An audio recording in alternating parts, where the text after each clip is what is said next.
Bismillahirrahmanirrahim. Assalamualaikum warahmatullahi wabarakatuh.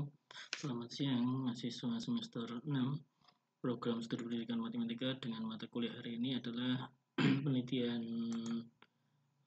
tindakan kelas, di mana materi hari ini adalah mengidentifikasi masalah. Nah, insya Allah nanti akan saya bagi dalam 2 sesi, jadi nanti ada pertemuan kelima dan pertemuan ke-6.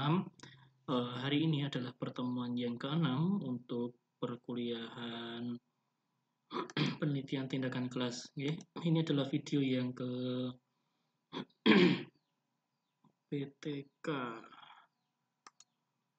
video yang keempat.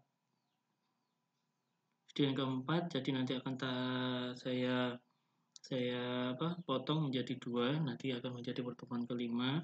Okay. Karena ini ada 10 halaman, nanti banyak sekali yang kita bahas dalam identifikasi masalah. Yang pertama kita adalah mengidentifikasi masalah untuk pengantarnya, di mana penelitian adalah proses penemuan masalah dan pemecahan masalah. Jadi kalian mencari masalah dan masalahnya itu kalian selesaikan sendiri. Mudeng dari bahasa saya. Masalahnya bagaimana carinya? Yes, terserah. Bagaimana caranya? Ya kalian cari masalah. Dan ketika kalian menemukan masalah, ya selesaikan sendiri dengan ilmu-ilmu yang kalian sudah pelajari. Oke. Selanjutnya itu penemuan masalah merupakan identifikasi bidang masalah. Nah, penentuan atau pemilihan pokok masalah ataupun topik dan perumusan masalah dalam tahap penemuan masalah paling sulit dan paling krusial karena berkaitan dengan strategi pemecahan masalah. Nah, selanjutnya masalah penelitian dan urgensinya. Masalah satu aspek yang paling matang dari melakukan penelitian adalah untuk secara jelas mengidentifikasi masalah yang mengarah ke kebutuhan untuk penelitian. Nah, masalah penelitian adalah masalah pada proses pendidikan, kontroversi, atau masalah yang memandu kebutuhan untuk melakukan penelitian. Jadi dalam suatu penelitian kalian harus mempunyai masalah. Jika tidak mempunyai masalah, ya kalian tidak bisa melakukan uji coba untuk kebutuhan penelitian. Jadi ketika ada perlakuan pengajaran terhadap si siswa atau peserta didik, jika sudah baik, kenapa harus dilakukan penelitian? Kan sudah baik untuk cara mengajar, metode pengajaran, dan hasil pembelajaran, melakukan yang berasal dari evaluasi sudah baik, kenapa harus diteliti gitu. Nah, ketika ada suatu masalah di dalam proses pembelajaran, ada salah satu siswa atau peserta didik yang memiliki suatu masalah terhadap terhadap penerimaan ataupun pemahaman ketika suatu materi disampaikan, nah itulah menjadi suatu masalah. Nah, kalau biasanya kuantitatif itu biasanya mengacu pada nilai. Nah, ketika nilainya si siswa pada pertengahan semester ini kok di bawah KKM semisal, itu adalah suatu masalah. Berdasarkan hasil jadi nanti ketika kalian di pendahuluan berdasarkan hasil ujian ataupun evaluasi tengah semester, kami sebagai guru memperoleh data bahwa siswa nilai dari evaluasi siswa atau peserta didik itu kok di bawah KKM, itu kenapa? Apakah saya salah pengajaran? Apakah kondisi lingkungan kelas itu tidak mendukung atau bagaimana? Seperti itu. Nah, dari situ ini ada masalah. Apa masalah? Yaitu masalahnya kenapa siswa-siswa ini kok tidak si siswa ini kok tidak bisa memberikan hasil evaluasi yang memuaskan. Seperti itu. Terus selanjutnya, masalah penelitian dapat ditemukan dalam pengaturan pendidikan kita, seperti gangguan beresiko yang disebabkan oleh siswa di kelas. Nah, terus selanjutnya peningkatan kekerasan di kampus-kampus, kurangnya keterlibatan orang tua di sekolah bagi siswa dengan perilaku bertentangan. Nah, dari situ kita melihat bahwasanya banyak sekali masalah-masalah yang contoh kecilnya seperti ini. Gangguan berisiko yang disebabkan oleh siswa di kelas. Jadi, seperti halnya kebanyakan di sekolah ataupun di kelas, pastilah banyak sekali namanya mahasiswa ataupun peserta didik yang aktif ataupun yang hiperaktif. Biasanya yang hiperaktif itu duduknya di paling belakang, nah itu membuat keributan. Seperti halnya saya dulu, saya itu juga kayak gitu, sama juga. Itulah dunia anak-anak, di mana setiap kelas itu ada yang tak mungkin itu tenang semua ataupun kondusif semua. Pastilah ada yang istilahnya apa itu namanya, sing recoki, sing ngomong diri, dijelaskan itu berbicara sendiri, ngobrol-ngobrol sendiri, alasan-alasan sendiri. Nah, itulah salah satu masalah gangguan resiko disebabkan oleh siswa di kelas. Terus selanjutnya, untuk menemukan masalah penelitian dalam penelitian bisa mengajukan pertanyaan kepada diri sendiri, misalnya apakah masalah atau kontroversi bahwa penelitian ingin mengatasi? Apa masalah atau kontroversi bahwa penelitian ingin mengatasi? Maksudnya apa?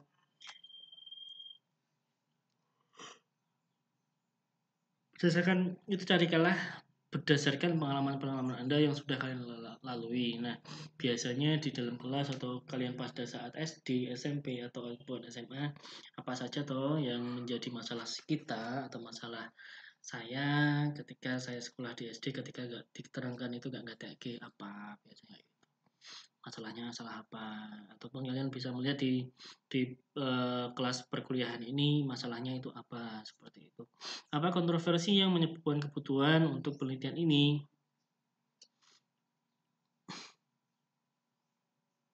Nah, apakah di dalam kalian memilih topik itu diperlukan banget atau tidak? Misal, ketika masalah di dalam kelas itu sangat sangat beragam. Nah, kalian harus memilih topik apa yang kalian harus pilih. Semisal, kontroversi yang menyebabkan kebutuhan untuk penelitian ini. Ketika si siswa nilai evaluasi si peserta didik ini sangat turun, sangat di bawah KKM. Oh iya, dari situ saya ingin melakukan penelitian. Kenapa kok seperti itu? Nah, itu. Terus ya selanjutnya, apakah kekhawatiran yang ditanggapi di belakang penelitian ini? Nah, kekhawatiran-kekhawatiran ini juga disampaikan di dalam suatu pendahuluan. Jadi, ketika nanti hasil evaluasi siswa ini tidak memenuhi KKM, nah nanti ditakutkan si A seperti ini, B seperti ini. Apakah ada kalimat seperti masalah yang dibahas dalam penelitian ini adalah Nah, seperti itu adalah pertanyaan-pertanyaan yang kalian harus tanamkan kepada diri kalian untuk mencari masalah. Saya meneliti ini itu untuk apa? Apa masalah yang ada di dalam penelitian ini? Masalah apa yang saya akan angkat seperti itu. Terus solusi-solusi apa yang kalian tawarkan seperti itu. Terus selanjutnya, pentingnya suatu permasalahan penelitian adalah mempelajari masalah penelitian sehingga kami dapat membantu pembuatan kebijakan ketika mereka membuat keputusan, membantu guru, dan pejabat-pejabat sekolah. Memecahkan masalah praktis dan memberikan peneliti dengan pemahaman yang lebih dalam isu-isu pendidikan. Jadi penelitian itu sangat banyak manfaatnya ketika kalian melakukan penelitian dan hasilnya kalian serahkan kepada guru. Oh, dengan kasus yang sama seperti ini, Bapak si A misal sudah melakukan penelitian ini dan hasilnya seperti ini dan tindak lanjutnya seperti ini, oh ini bisa diterapkan untuk kedepannya. Nah, itulah gunanya penelitian. Terus kemudian dari sudut pandang penelitian, membutuhkan masalah penelitian dalam penelitian. Penelitian Anda adalah penting karena menentukan panggung untuk seluruh studi. Tanpa mengetahui masalah penelitian, pembaca tidak tahu mengapa studi itu penting dan mengapa harus membaca penelitian. Terus selanjutnya, perbedaan masalah penelitian dari bagian lain dari penelitian. Untuk lebih memahami masalah penelitian, Anda mungkin membedakan mereka dari bagian lain dari proses penelitian. Masalah penelitian, beberapa dari topik penelitian, tujuan atau maksud dari penelitian, dan pertanyaan penelitian spesifik. Masalah penelitian harus berdiri sendiri dan diakui sebagai langkah yang berbeda karena merupakan masalah yang dibahas dalam penelitian ini. Selanjutnya, dalam definisi singkat mengikuti mempertimbangkan perbedaan antara bagian-bagian penelitian. Sebuah topik penelitian adalah subjek yang luas ditangani oleh penelitian. Misalnya Maria berusaha untuk mempelajari kepemilikan senjata oleh siswa di sekolah-sekolah.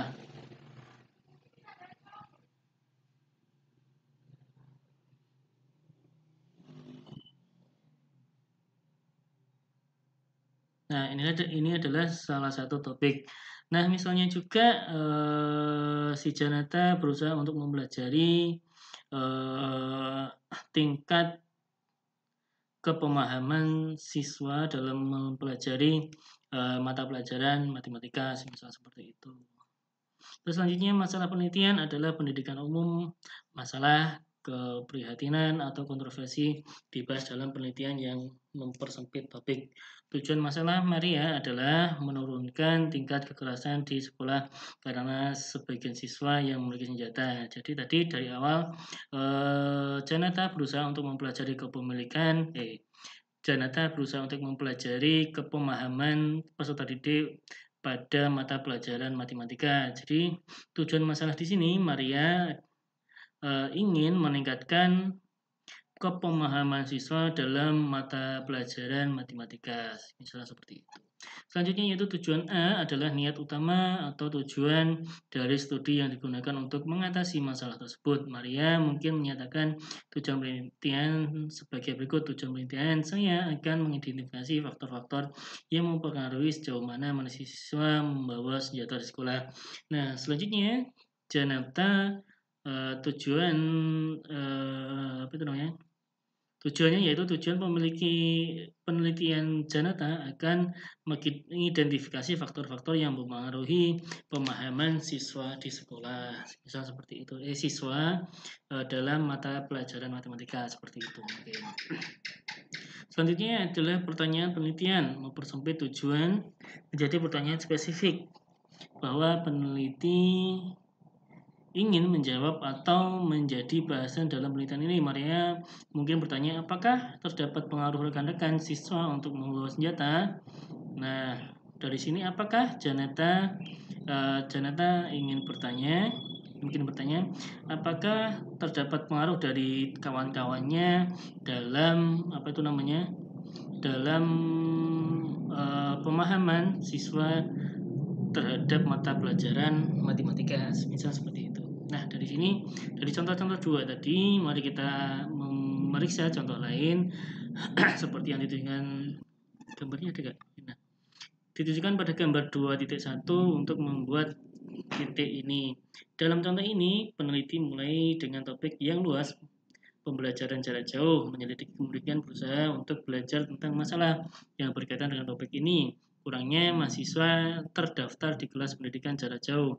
Untuk mempelajari masalah ini, pendidik kita akan merumuskan masalah dalam menyatakan tujuan atau menyatakan tujuan. Untuk mempelajari mengapa siswa tidak menghadiri kelas pendidikan jarak jauh pada satu perguruan tinggi, meneliti pernyataan ini mensyaratkan bahwa penyidik kami mempersempit maksud untuk menspesifik pertanyaan. Salah satunya adalah apakah penggunaan teknologi web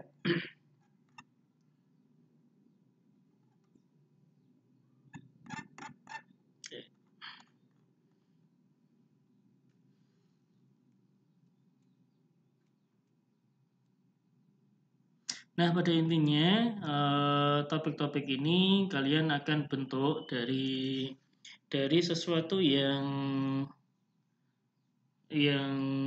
umum kalian buat dari pendahuluan itu yang kata-katanya umum bahwa pada dasarnya matematika ini berhubungan dengan ini, maka mahasiswa itu harus wajib untuk mempelajari materi-materi ini.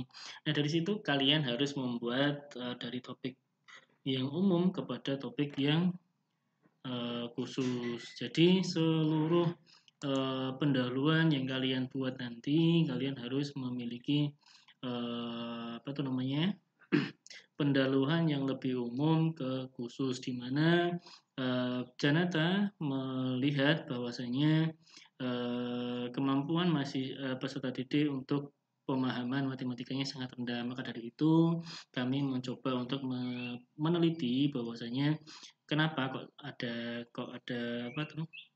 Kenapa kok bisa masih peserta didik ini mendapatkan nilai yang di bawah KKM? Oke, mungkin masalah-masalah seperti itu nanti bisa kalian pelajari ataupun baca-baca dari sumber lain. Oke. Mungkin itu yang bisa saya sampaikan. Nanti akan saya sambung lagi ke video yang kedua, yaitu dapat dan haruskah masalah ini diteliti. Nah, ini nanti akan saya bahas di video yang kedua. Oke, mungkin itu yang bisa saya sampaikan. Terima kasih atas perhatiannya. Saya akhiri. Wa taufiq wal hidayah. Assalamualaikum warahmatullahi wabarakatuh.